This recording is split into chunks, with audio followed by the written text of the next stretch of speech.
Ser Podcast. Es la serie más ambiciosa y esperada de la temporada, hace 8 años de la última película de Peter Jackson ambientada en el universo del Señor de los Anillos, y Amazon Prime Video ha tirado la casa por la ventana para presentar una precuela que nos devuelve a la Tierra Media. Está a la altura, tiene potencial como ficción seriada, luce tanto el dinero en la pantalla. En todos estos jardines nos metemos en este episodio élfico. El cine en la Ser con Pepa Blanes.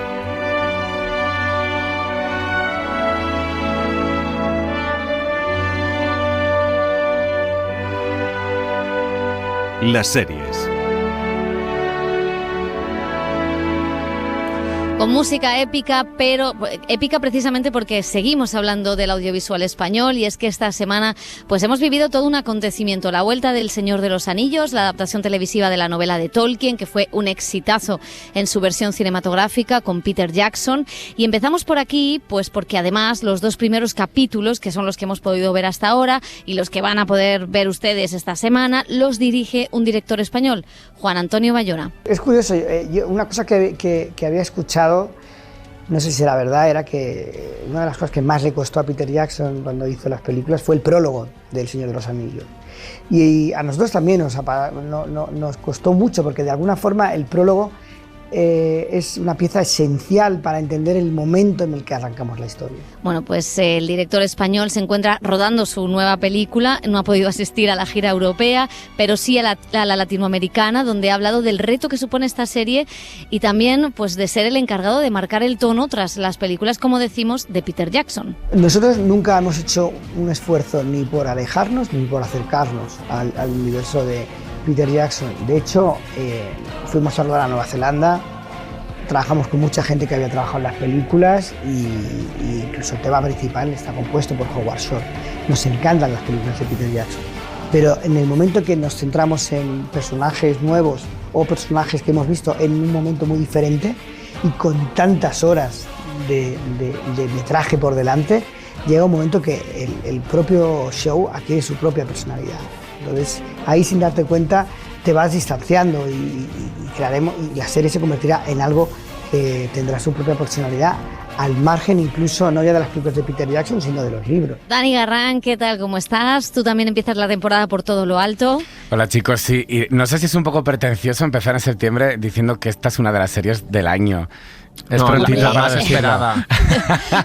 La más Hombre, esperada, es una, sí, ¿no? es Eso uno de sí. los Por eventos, ahora, di ¿no? la Como... más esperada. La más esperada, Claro, lo vamos no a dejar sabemos ahí. si es... Ya veremos cómo acaba la temporada, que todavía Claro, queda o sea, no mucho, vamos a decir si es la mejor o la peor, ni igual que El Señor de los Anillos, pero sí que es verdad que son 2 hechos noticiables en, digamos, en el mundo de las series y de la televisión. Que has venido tú cascarrabias del verano, ¿qué te pasa? Qué raro. Es que oye, este verano he tomado poco el sol, Pepa. Ya me has visto que no he Ahí venido está. muy moreno, la verdad.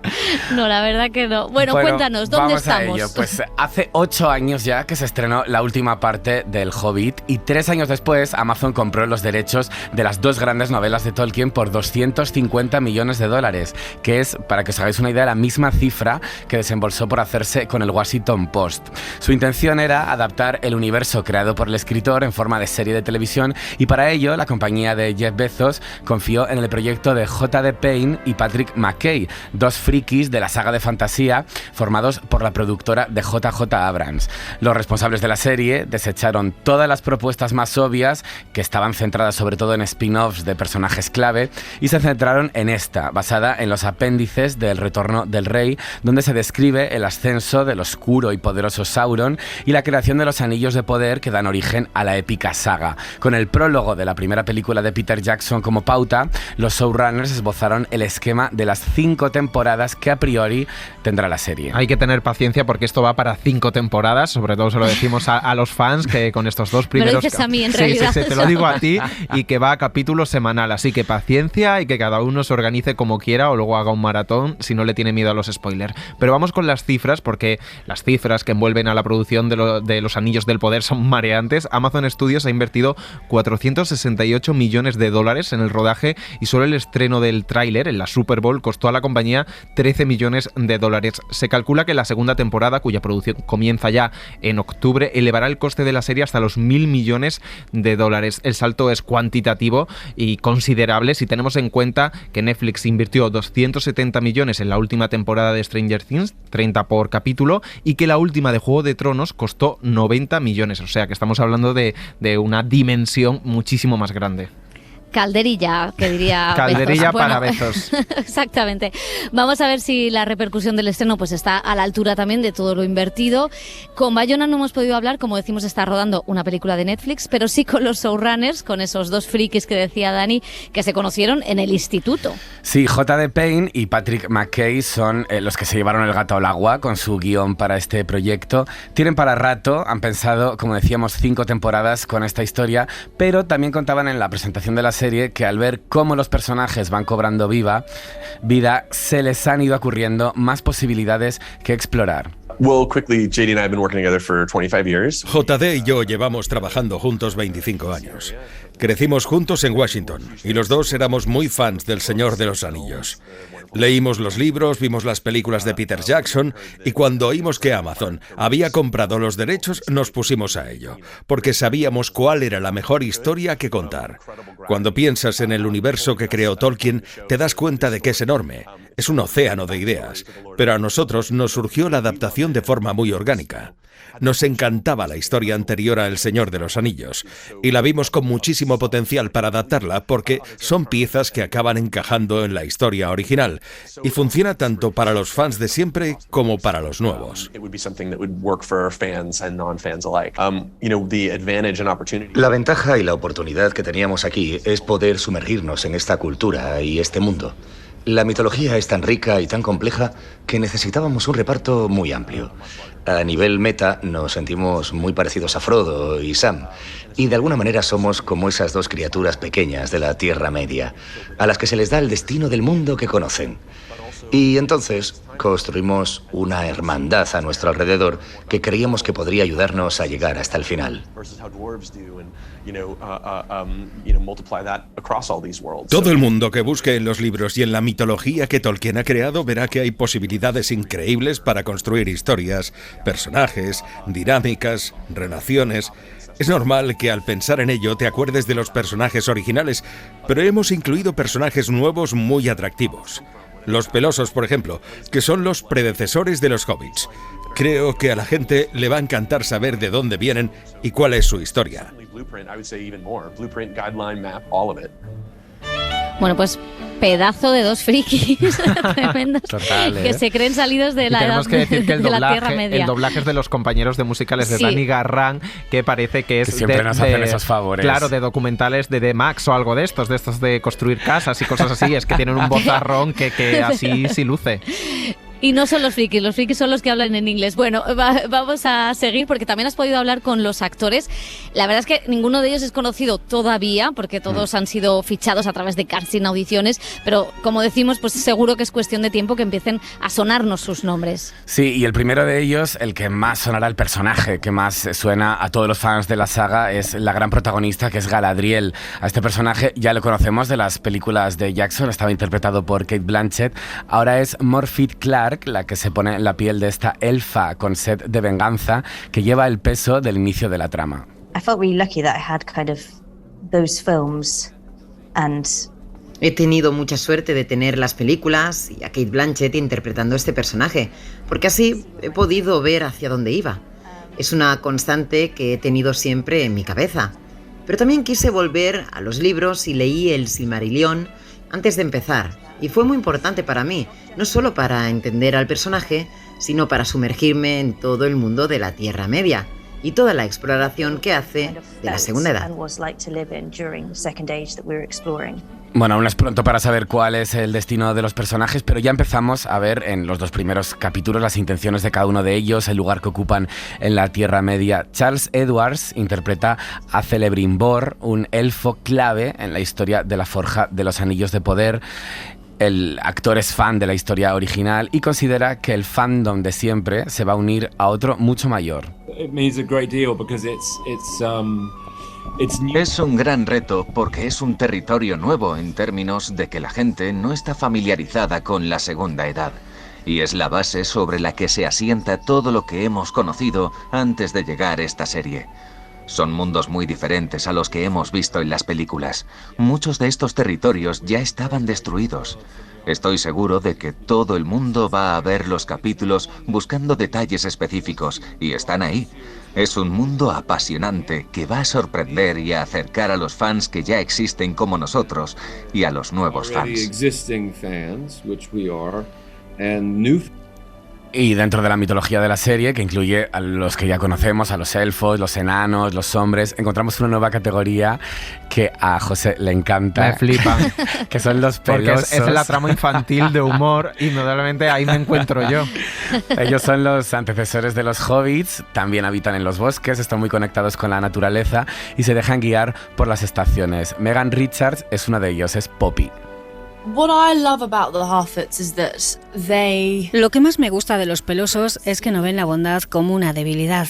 Es una característica que está en cada personaje y se ve en las relaciones que existen entre ellos. Desde el primer vistazo en maquillaje a los trajes que usamos en cada escena. Es un mundo increíble para desarrollarlo y me encanta la convivencia. Pero también las guerras y los supervivientes y la oscuridad de la muerte. Y en el otro lado estos personajes que son amor, luz, esperanza. Es maravilloso que haya estas dos posiciones enfrentadas desde los dos lados del espectro. Y como no, pues queríamos saber cómo fue para los actores trabajar con nuestro Bayona. Ben Walker es Gil-galad, el alto rey de los Noldor, y Owain Arthur hace de príncipe Durin IV. Los dos nos cuentan cómo ejerció de director en esos 2 primeros capítulos de la serie. Es una bola de luz y energía. Ponía música en un altavoz enorme entre las diferentes escenas, algo que yo nunca había visto en un rodaje previamente. Me pareció un precioso truco para conseguir la unión del elenco y el equipo, y me pareció muy útil y una de las herramientas más efectivas que he visto. Tricks that he had up his sleeve. Yeah, he's fun. He's fun. So much fun to have on set, full of energy. Es divertido, es divertidísimo. Llenaba el set de energía, te decía una cosa, corría al otro extremo, volvía donde estaba, te daba siempre lo mejor de él y toda su energía, pero siempre con una visión muy clara. Ama absolutamente hacer cine. Creo que nunca conoceré a alguien que tuviera tan claro que quería ser director como él. Creo que fue a los 3 o 4 años cuando lo supo. Tener a alguien tan pasional como él en el set es contagioso y es un regalo para todos los que estamos a su alrededor. Bueno, y eso que no saben, que Bayona ha hecho videoclips de Camela, que entonces aún le querría más. Bueno, la verdad es que a lo mejor le puso todo... Camela, ¿eh? A lo mejor para entrar, en la Tierra Media. En el ambiente. La verdad es que es un orgullo que Juan Antonio Bayona dirija 2 capítulos de esta serie y la verdad es que deseamos pues muchísima suerte al director. Y ahora que conocemos ya los 2 capítulos, las voces de los nuevos personajes, que lo conocemos todo, vamos al lío, que tenemos mucho de lo que hablar. No sé qué os ha parecido. ¿Habéis entrado en el universo, en el nuevo universo del Señor de los Anillos? Pues hemos visto 2 horas. Vamos a aclararlo. Lo mismo que va a ver el espectador cuando esté escuchando este programa en directo o en podcast. Y la verdad es que hemos visto 2 capítulos y el primero es mal y el segundo muy bien.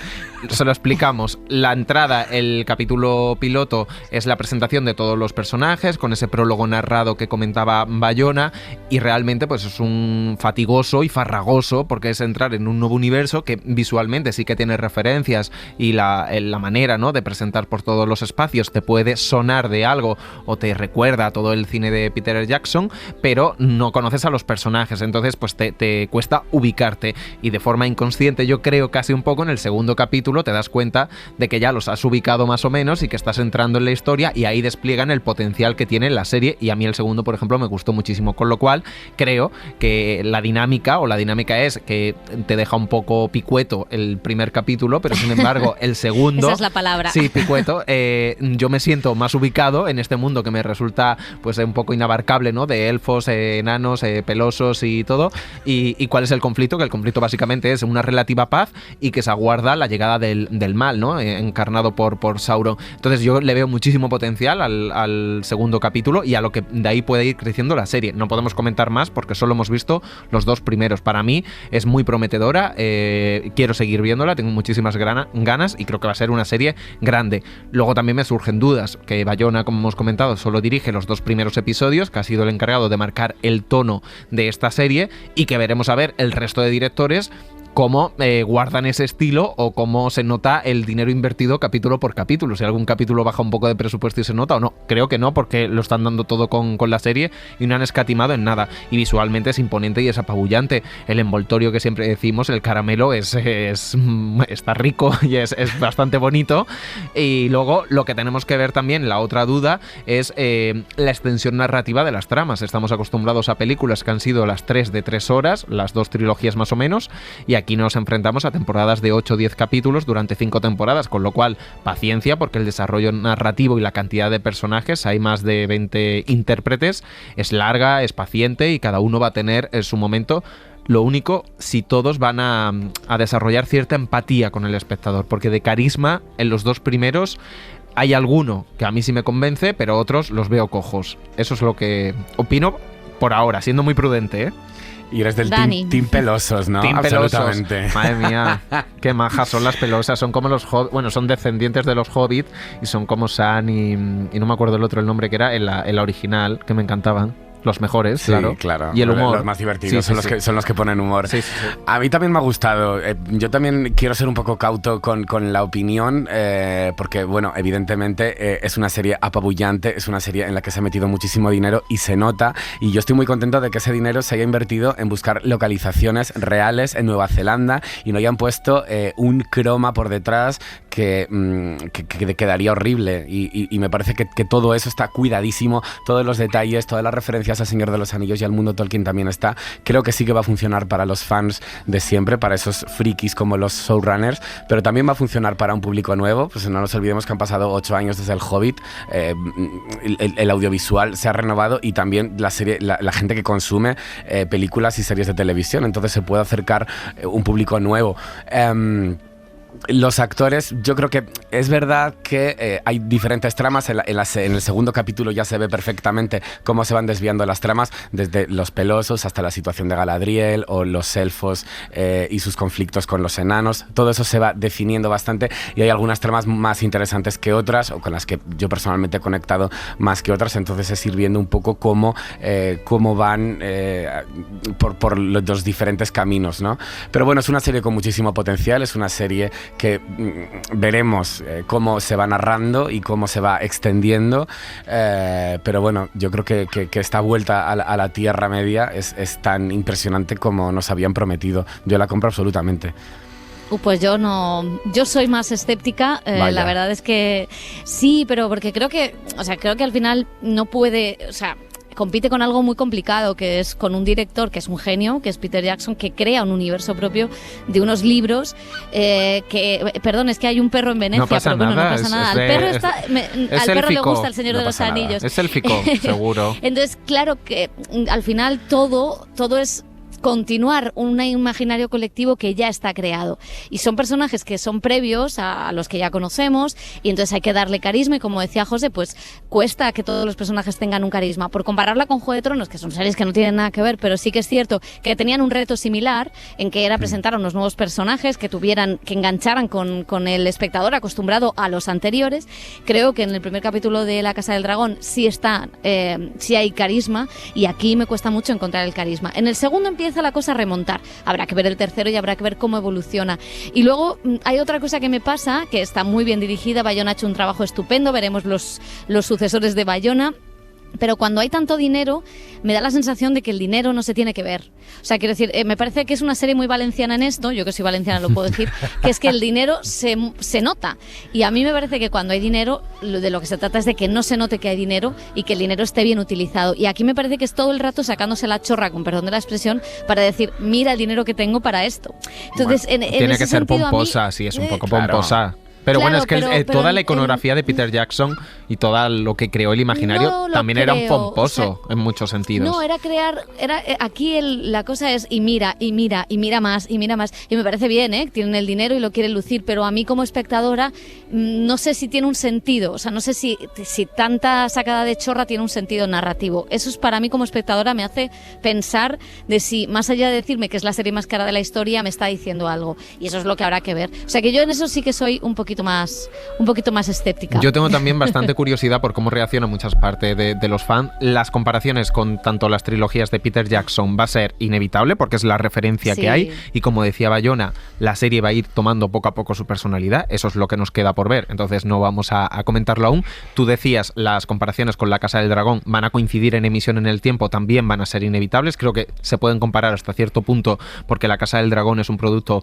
mucho más político, más adulto, con muchísimas diferencias del universo de estos relatos, que en mi opinión tiene una aspiración como más familiar, ¿no? De englobar a todo el mundo, incluso de que cada uno se identifique con uno de las casas o en este caso no casas, de las familias o personajes. Creo que es diferente, y también tengo bastante inquietud por saber cómo va a reaccionar la audiencia entre dos superproducciones que están lideradas por protagonistas femeninas, cuando las originales estaban al principio lideradas por personajes masculinos. Este cambio que se está produciendo en Hollywood, y también a la hora de darle el protagonismo, cuando mucha parte de los fans o de los seguidores pues son hombres. No sé, o sea, no digo que cuestionen eso, pero sí que hay dos personajes femeninos muy potentes al frente de estas series, y quiero ver también cómo son las reacciones y si hay cierto reacciones virulentas por ese hecho o no, o se le hace de menos. Veremos a ver qué dicen los fans, que en estas series pues al final sus opiniones siempre marcan el futuro de ellas.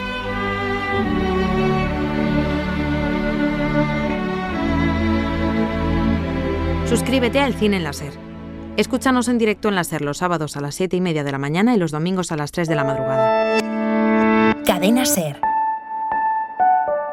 La radio.